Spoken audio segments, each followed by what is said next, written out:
الرحیم۔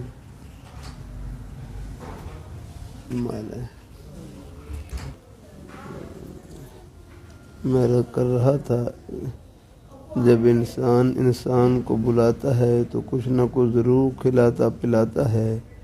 اللہ اپنے دروازے پر بلا کر کسی کو خالی ہاتھ کیسے لوٹا دے گا؟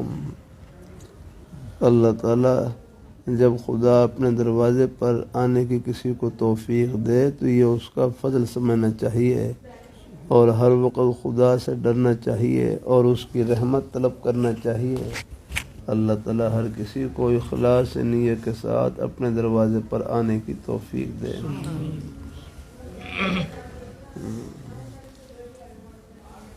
میں انگریز کے زمانے میں CID والوں سے کہا کرتا تھا کہ نماز کی نیت سے مسجد میں آیا کرو، اور یہ کہ اللہ کا بندہ اللہ کا جو پیغام سنائے گا اسے سنائیں گے، باقی رہا انگریز کو ڈائری دینے کا معاملہ تو کہہ دیا کرو نماز روزے کی باتیں بیان کی گئی تھیں۔ اللہ تعالیٰ ہر مسلمان کو صدق دل اور اخلاص نیت کے ساتھ اپنے دروازے پر آنے کی توفیق دے۔ عموماً غربا اور متوسط الحال مسلمان ادھر کا رخ کرتے ہیں، مغرور مالداروں کو یہ نعمت کہاں نصیب۔ بعض سے بات نکلتی ہے انبیاء کرام علیہم السلام کے زمرے میں 2 ہی بادشاہ گزرے ہیں، حضرت داؤد علیہ السلام اور حضرت سلیمان علیہ السلام، باقی سب نے غربت میں گزر بسر کی ہے۔ خود حضور صلی اللہ علیہ وسلم نے ساری عمر اسرت میں گزاری ہے۔ ایک حدیث شریف میں رسول اللہ صلی اللہ علیہ وسلم نے فرمایا ہے کہ اللہ تعالیٰ نے مجھے اختیار دیا ہے کہ ملک نبی بننا چاہتے ہو یا عبد نبی، ملک بادشاہ نبی بننا چاہتے ہو یا عبد نبی، تو میں نے عبد نبی بننا پسند کیا۔ اللہ والوں کی سادہ اور ٹوٹی پھوٹی چٹائیوں پر خدا کی رحمت برستی ہے، اور دنیا کے متکبر بادشاہوں کے محلات اور مغرور مالداروں کی سر بفلک، مغرور یعنی صرف مالدار جو رب کو بھولے ہوئے، اللہ تعالیٰ اپنی حفاظت میں رکھے۔ مغرور مالداروں کی سر بفلک عمارتوں، قالینوں، قیمتی فرنیچر سے لدی ہوئی کوٹھیوں پر خدا کی لعنت برستی ہے۔ یاد رکھیے کوئی چیز 2 حال سے خالی نہیں، یا اس پر اللہ تعالیٰ کی رحمت برس رہی ہوگی یا اس کی لعنت، یا اللہ تعالیٰ راضی ہوگا یا ناراض ہے۔ رحمت العالمین باوجود معصوم ہونے کے ساری رات عبادت میں گزار دیتے ہیں، اس کے ہاں تو رحمت کے خزانے لوٹ رہے ہیں، وہاں کوئی لوٹنے والا چاہیے۔ خدا معلوم مسجد کی ٹوٹی ہوئی چٹائیوں پر کتنی نمازیں پڑھی گئی ہیں، کتنے سجدے ہوئے ہیں، ان پر اللہ تعالیٰ کی رحمت کی بارش ہوتی رہی ہے۔ اگر کوئی خوردبین اللہ تعالیٰ کی رحمت اور اس کی لعنت کے اثرات کا مشاہدہ کرا سکتی ہو تو آپ دیکھتے کس طرح ان ٹوٹے ہوئے تنکوں پر اور اللہ والوں کی روکھی سوکھی روٹی پر خدا کی رحمت برس رہی ہے، اور ان میں اللہ کی رحمت کا کیسا نور ہے۔ اور بے دین بادشاہوں کے زردے پلاؤ، فرنی، پان، سوڈا واٹر اور اس کے تاج و تخت اور اس کے چھپر کٹ پر ہر لمحہ خدا کی لعنت برس رہی ہے۔ اللعنت البعد من الرحمہ، لعنت کے معنی ہے رحمت سے دور ہونا۔ مبارک ہے مسجد کی وہ خستہ اور کہنہ چٹائیاں جن پر اللہ تعالیٰ نے اپنے سبحان ربی العلیٰ کہنے والے بندوں کے سجدے کرا کر رحمتوں کے انبار لگا دیے ہیں۔ اللہ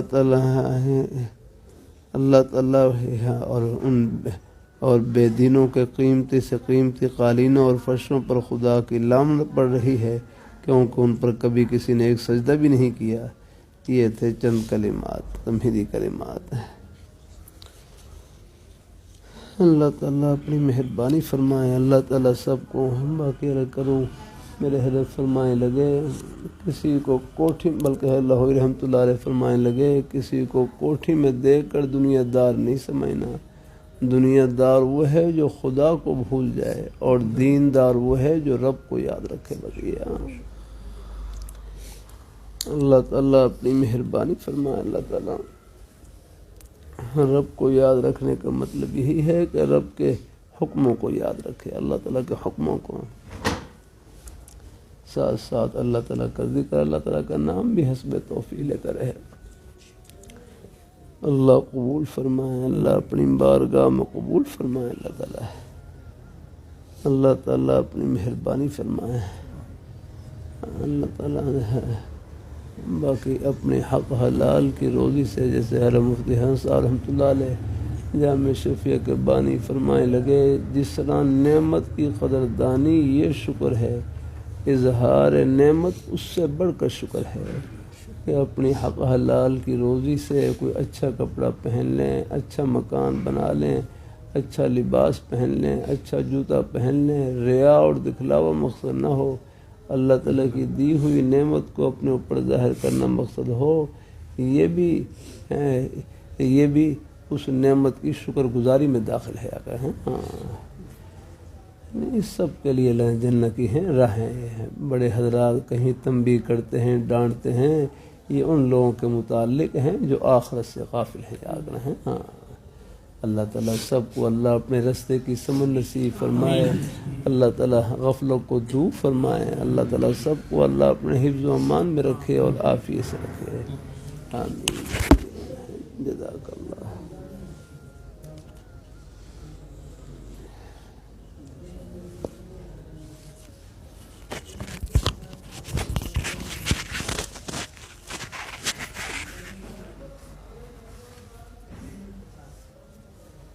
سے بڑھ کر مقام رضا بر قضا کا ہے۔ فرمایا حضرت حکیم الامت حضرت عامر رحمۃ اللہ علیہ فرمائے لگے، اخلاص سے بڑھ کر مقام رضا بر قضا کا ہے کہ اللہ تعالیٰ کے ہر فیصلے پر راضی رہیں، کہ یا اللہ جس حال میں تو رکھے میں خوش ہوں، زبان پر کوئی شکوہ شکایت نہ ہو، یاد رہیں۔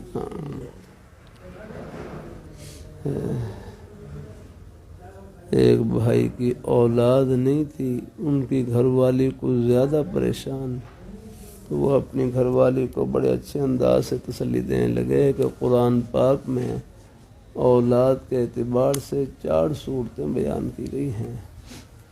نمبر 1، یہب لمن یشاء اناثا، کسی کو اللہ تعالیٰ بیٹیاں عطا کرتے ہیں۔ مجھے ایک جلسے میں بھائی ملے، کہنے لگے مجھے اللہ تعالیٰ نے 9 بیٹیاں عطا کی ہیں، میں اللہ تعالیٰ کی اس نیک عطا پہ خوش ہوں، باقی اللہ تعالیٰ سے بیٹا ہی مانگ رہا ہوں، اللہ تعالیٰ کے خزانے میں کیا کمی رکھنا ہے۔ اللہ تعالیٰ اپنی مہربانی فرمائے ہیں، وَيَهَبُ لِمَن يَشَاءُ الذُّكُورَ، کسی کو اللہ تعالیٰ صرف بیٹے عطا کرتے ہیں۔ چند روز پہلے ایک بھائی ملے، کہنے لگے مجھے اللہ تعالیٰ نے 4 بیٹے عطا کیے ہیں، اور وہ آپس میں دعا کریں کہ اللہ مجھے بیٹی عطا کر دے، وہ بیٹی میں ترس رہے۔ تیسری صورت، او یزوجہم ذکرانا و اناثا، کسی کو اللہ بیٹے اور بیٹیاں دونوں عطا کرتے ہیں۔ عام طور پر اللہ تعالیٰ کے نوازنے کا مبارک انداز یہی ہے، بیٹے بیٹیاں سب نعمتوں سے نوازتے ہیں۔ اور چوتھی صورت یہ ہے، وَيَجْعَلُ مَن يَشَاءُ عَقِيمًا، کسی کو اللہ تعالیٰ بغیر اولاد کے بھی رکھتے ہیں، کہیں بھی اللہ تعالیٰ نے ذکر کی ہے۔ اللہ تعالیٰ نے سب کے ساتھ اولاد کا وعدہ نہیں کیا، آگے اللہ تعالیٰ نے گویا کہ اپنے بندوں میں سے ایک حصہ ان لوگوں کا بھی رکھا ہے جن کو اللہ پاک بغیر اولاد کے رکھیں گے، خود اللہ تعالیٰ نے ذکر کیا۔ تو ایک بھائی جن کی اولاد نہیں تھی، وہ اپنی گھر والی کو بڑے اچھے انداز سے تسلی دینے لگے، کہنے لگے آخر اللہ تعالیٰ کا یہ 4تھا حکم بھی تو کسی پر پورا ہونا تھا کہ نہیں؟ اللہ تعالیٰ نے اس حکم کو پورا کرنے کے لیے اپنے گھر کو چن لیا، ہمارے گھر کو چن لیا، ہم اللہ تعالیٰ کی اس رضا میں راضی ہیں۔ ہم لوگ کیسی پیاری بات کی، یہ جو فرمایا حضرت حکیم الامت رحمۃ اللہ علیہ کہ اخلاص سے بڑھ کر مقام رضا بر قضا کا ہے، اللہ تعالیٰ کے ہر فیصلے پر راضی رہیں۔ بھائی آئے، کہنے لگا میاں بیوی دونوں نے ٹیسٹ کروائے، دونوں کو ٹیسٹ ٹھیک ہے، بالکل ہیں، کوئی ہی نہیں ہے، اسباب کے اعتبار سے یعنی صلاحیت کے اعتبار سے کمی نہیں ہے، لیکن جب تک اللہ تعالیٰ کا حکم نہ ہو تو کیا ہو سکتا ہے اللہ۔ اولاد کا تعلق صرف نکاح سے نہیں ہے، اولاد کا تعلق اللہ تعالیٰ کی عطا سے ہے۔ ہاں اللہ بہرحال ہے، مسلمان کے لیے کروں حوصلہ ہی حوصلہ ہے، مسلمان کے پاس آس ہی آس ہے، اللہ تعالیٰ کی رحمت کی امید ہی امید ہے۔ اللہ تعالیٰ کے ہم اپنے بارے میں میرا کروں اتنا بھلا نہیں سوچ سکتے جتنی خیر اور بھلائی کے فیصلے اللہ میاں ہمارے بارے میں کر سکتے ہیں، یاد رہیں۔ ہاں وہ ہمارے ایک روح کے خالق ہیں، الحمدللہ۔ اللہ تعالیٰ اپنی مہربانی فرمائے، اللہ تعالیٰ اپنی بارگاہ میں قبول فرمائے سب کو اللہ تعالیٰ۔ جب تک اولاد نہ ہو تو ہمارے شاہ حکیم ہو تو سارا فرمانے لگے، جب تک اولاد نہ ہو تو فرصت کو غنیمت سمجھیں، بس اس کو اللہ تعالیٰ کے ذکر سے، قرآن پاک کی تلاوت سے اور اپنے نیک اعمال سے بھر دیں۔ ہاں اور مایوس نہ ہو، کتنی مثالیں موجود، 20 سال کے بعد، 10 سال کے بعد اولاد، 20 سال کے بعد اولاد، بڑھاپے میں اولاد۔ ایک جلسے میں بوڑھے آدمی ملے اور چھوٹے چھوٹے بچے ان کے ساتھ کہنے لگے مجھے جوانی میں نہیں اب بڑھاپے میں اولاد دی ہے۔ ایسی مثالیں موجود۔ کسی کی بیٹی کو اولاد کی وجہ سے تانا نہیں دینا چاہیے، اس بیچاری کے پاس کیا ہے اللہ ہے۔ ہاں یہ غلط بات ہے۔ ہاں اللہ تعالیٰ اپنی مہربانی فرمایا ہے، ان کو دعا دینی چاہیے، ایسی بیٹیوں کو حوصلہ دینا چاہیے۔ ہاں آپ جھولی پھیلائے رکھیں الحمدللہ۔ پریشان حال آدمی کو پریشانی والی بات کہہ کر مزید پریشان نہیں کرنا، بلکہ ان کے دل کو حوصلہ دینا ہے نا۔ اللہ تعالیٰ اپنی مہربانی فرمائے، اللہ تعالیٰ اپنی کسی ایک بڑے بزرگ کا مقولہ ہے، فرمائے لگے اللہ فرمایا قیامت کے دن میزان عدل میں اللہ تعالیٰ کے ترازو میں یاد رکھنا ہم نے ہے، یعنی دل جوئی سے بڑھ کر کوئی قیمتی چیز نہیں ہے، دل جوئی سے بڑھ کر ہے کہ دل جوئی سے بڑھ کر ہے کہ دل جوئی کرنا۔ ہاں اور ہر مجرب سائنس رحمۃ اللہ فرمانے لگے کفر کے بعد سب سے بڑا گناہ وہ دل آزاری ہے، کسی کی دل آزاری کرنا، کسی کو ہے دل کو تکلیف پہنچانا۔ اللہ تعالیٰ سب کو اللہ حافظ رکھے۔ ہاں اور دل جوئی کرنا یہ اللہ پاک کی بارگاہ میں بہت ہیں، یعنی فرمائے قیامت کے بازار میں یا ایسے الفاظ تھے ان کی قیامت ہے، یعنی قیامت کا دن ہے، دل جوئی سے بڑھ کر اس سے کوئی قیمتی چیز نہیں جا رہا۔ اللہ تعالیٰ سب کو قبول فرمائے، اللہ عافیت سے رکھے، اللہ خوشیوں سے بھرائی رکھے، اللہ ہمارے بزرگوں کو اللہ تعالیٰ سب کو اللہ برکتوں سے بھر دے اللہ تعالیٰ۔ آمین آمین جزاک اللہ۔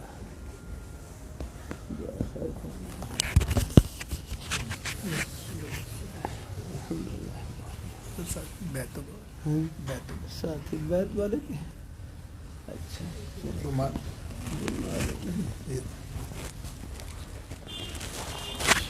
اچھا ٹھیک ہے، دعا کر لیتے ہیں، پھر توبہ والے ساتھی ہوں اٹھائے جائیں۔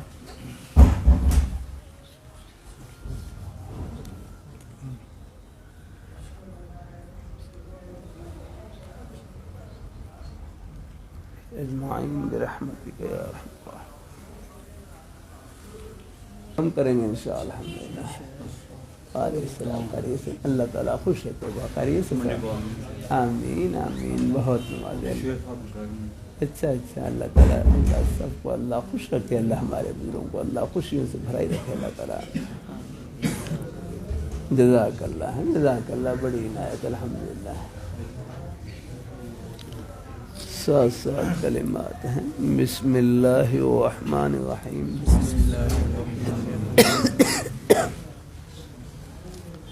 لا الہ الا اللہ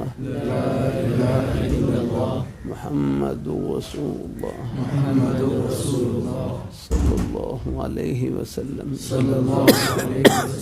یا اللہ میں نے توبہ کی کفر سے، شرک سے، بدعت سے، غیبت سے، چغل خوری سے، چھوٹے بڑے سب گناہوں سے،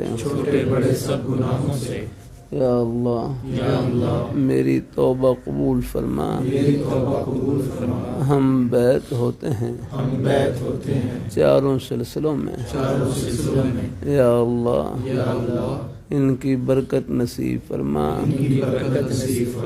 آپ صلی اللہ علیہ وآلہ وسلم کی شفاعت نصیب فرما،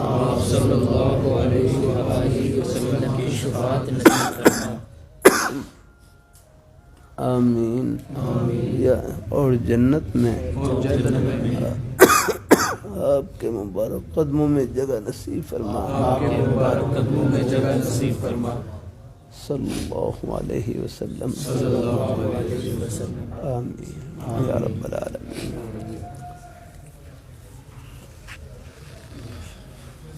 جزاک اللہ، اللہ تعالیٰ قبول فرمائے۔ بس اس نیک تعلق سے مقصود اللہ پاک کی ذات کو خوش کرنے کا اور ان کو راضی کرنے کا ایک عہد کرنا ہے۔ پھر جہاں تک ہو سکے 5 وقت کی نماز کی پابندی، قرآن پاک کی تلاوت اور اپنی حق حلال کی روزی، زبان سے جھوٹ بولنے سے بچنا ہے، غیبت سے بچنا ہے، چغل خوری سے بچنا ہے، ایک ایک عمل میں اللہ تعالیٰ کو خوش کرنے کی فکر کرنی ہے۔ بس یہاں ہم خوش کریں، آخرت میں خوشیوں کے سمندر استقبال کے لیے کھڑے ہیں۔ اللہ تعالیٰ سب کو نصیب فرمائے۔ 3 تسبیحات جتنا ہو سکے پڑھتے رہے۔ تیسرا کلمہ طیبہ، استغفار اور درود شریف ہے۔ نمازوں کے اعتبار سے اکٹھا ہی پڑھ سکتے ہیں، اور نمازوں کے اعتبار سے پڑھنا ہو کہ فجر کی نماز کے بعد یا پہلے جب آسانی ہو، تیسرا کلمہ طیبہ کی تسبیح پڑھ لیا کریں۔ سبحان اللہ والحمد للہ ولا الہ الا اللہ واللہ اکبر ولا حول ولا قوة الا باللہ العلی العظیم۔ اور عصر کی نماز کے بعد استغفار پڑھ لیں۔ استغفر اللہ ربی من کل ذنب واتوب الیہ، استغفر اللہ العظیم۔ استغفار کے جو بھی نیک کلمات اس دھیان سے پڑھ لیں، یا اللہ ہم اپنی لغزشوں کی معافی چاہتے ہیں۔ اللہ پاک کی بارگاہ میں معافی مانگنا بہت پسند ہے۔ رات کو درود شریف پڑھ لیں، نماز والا درود شریف افضل ہے۔ کوئی اور مختصر درود شریف صلی اللہ علی النبی الامی صلی اللہ علیہ وسلم، کوئی بھی درود شریف پڑھ لیں۔ یہ 3 تسبیحات 100 بار پڑھ لیں، ہمت ہو زیادہ پڑھ لیں، ورنہ کم از کم 10 بار تو پڑھ ہی لیں گے انشاءاللہ۔ اور آخری درجہ یہ ہے کم از کم 1 بار پڑھ لیں، 3 بار پڑھ لیں، جتنا ہو سکے پڑھ لیا کریں۔ اللہ تعالیٰ اپنی مہربانی فرمائے، اللہ تعالیٰ اپنی مہربانی فرمائے۔ اللہ تعالیٰ کا ایک مرتبہ بھی نام لیں گے، پوری دنیا کے خزانوں سے بڑھ کر آپ کمائی کر لیں گے۔ الحمدللہ یہ حالت ہے۔ بلکہ میرے حضرت فرمائے لگے، یہ زبان کیا ہے؟ نیکیوں کی مشین ہے، اس سے ایک مرتبہ سب کہہ لیں سبحان اللہ، بمشکل 1 سیکنڈ لگا ہوگا، سب نے اللہ تعالیٰ کا پیارا نام لیا، سبحان اللہ کہا، یہ 1 سیکنڈ میں کتنی بڑی کمائی کی، پوری دنیا کی دولتوں سے، خزانوں سے، شاہی محلات سے بڑھ کر کمائی کی۔ لیکن اس کمائی سے پردے آخرت میں اٹھیں گے۔ نیکی آخرت کا سکہ ہے، اس کی قدر و قیمت آخرت میں معلوم ہوگی۔ وہاں اندازہ ہوگا ایک سبحان اللہ کی، الحمدللہ کی، نماز روزے کی، یہ ہمارے بھائی محبت سے تشریف لائے، 1 قدم کی کیا قدر و قیمت، یہ پردے آخرت میں اٹھیں گے۔ اللہ تعالیٰ سب کو نصیب فرمائے ہیں۔ تو راستے میں آتے جاتے بھی اللہ تعالیٰ کا ذکر کرتے رہے۔ پہلا کلمہ طیبہ، تیسرا کلمہ طیبہ، استغفار، درود شریف، قرآن پاک کی تلاوت کی، اکیلے اکیلے کلمات سبحان اللہ الحمدللہ لا الہ الا اللہ اللہ اکبر لا حول ولا قوت الا باللہ ہیں، ان میں سے کوئی بھی نیک کلمہ زبان جاری رہے جتنا آسانی سے ہو سکے، اللہ تعالیٰ قبول فرمائے۔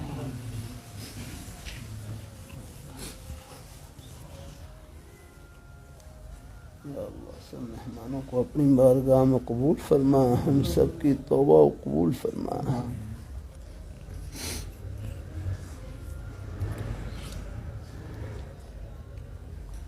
برحمت